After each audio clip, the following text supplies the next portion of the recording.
Me presento, soy Alexander Rentería Martínez de la carrera de Ingeniería Industrial. Esta materia se llama Dibujo Industrial, que va dirigida por el profesor Leonardo Colín Maya del Instituto Tecnológico de Zitácuaro. Mi tema es la historia de la evolución del dibujo mediante una línea del tiempo. Entonces pasaremos a nuestra línea del tiempo. Como pueden ver, aquí tengo mi línea del tiempo. La primera parte dice que en el año 35.000 antes de Cristo los primeros seres humanos plasman en las cuevas que habitan los primeros dibujos relacionados con el entorno natural. En el año 33.000 antes de Cristo aparecen los primeros inicios de la escritura, la cual era de tipo ideográfica, pues que consiste en una serie de dibujos simples. En el año 6.350 antes de Cristo nacen los primeros instrumentos de dibujo.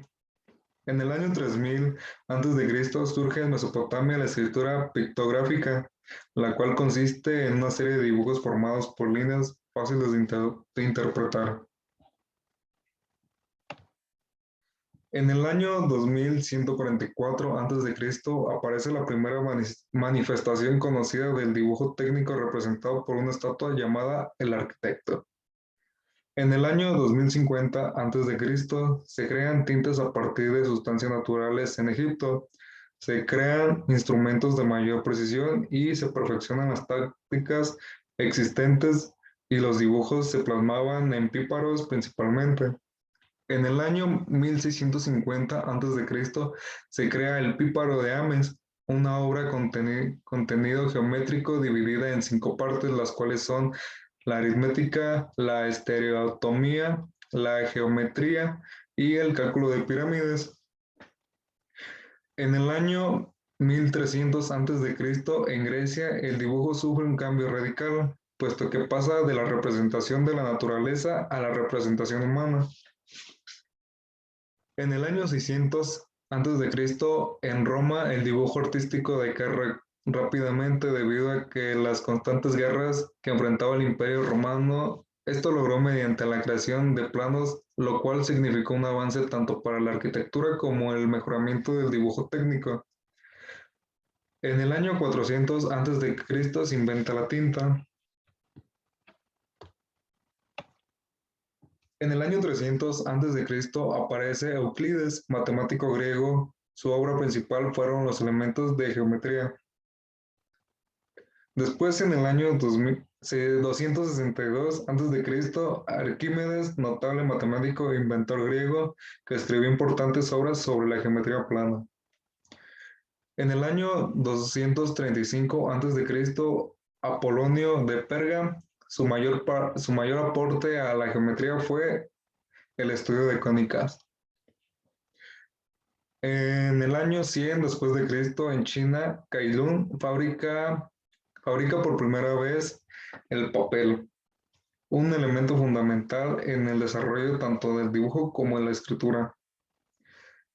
En el año 1405 después de Cristo, con el inicio de la ilustración, los dibujos se emplean como un medio de expresión usado por los científicos. Después, en el año 1430 después de Cristo, Leonardo da Vinci vino a revolucionar el dibujo técnico al usar instrumentos de precisión. En el año 1501, el descubrimiento de materia fijadores, la técnica del carboncillo alcanza el esplendor al convertirse en una forma de dibujo de gran durabilidad. En el año 1600 después de Cristo, en Inglaterra aparecen los primeros lápices, lo cual hizo que el dibujo estuviera al alcance de todas las personas. En 1700 después de Cristo aparece el pastel, que es un compuesto integrado por pigmentos minerales y vegetales en polvo, mezclados con goma arábiga, jabón de Marsella, agua de cocer lino y cebada, lo cual creó una nueva corriente de dibujo. En el año 1813 después de Cristo, Jean-Victor Poncelet, quien fuera un matemático y un ingeniero francés, realizó grandes investigaciones que renuevan la forma considerable de la geometría proyectiva.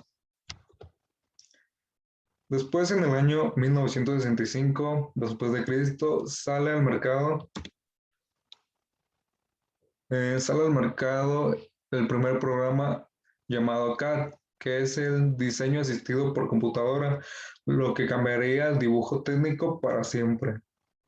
Después, por último, en el año 1982 después de Cristo, Microsoft lanza la primera versión del programa Paint, que en un principio fue diseñado como un editor de imágenes, sin embargo puede emplearse como programa de dibujo que tenemos hasta la actualidad. Y bueno, hasta aquí es donde he terminado mi línea del tiempo y gracias por escucharme.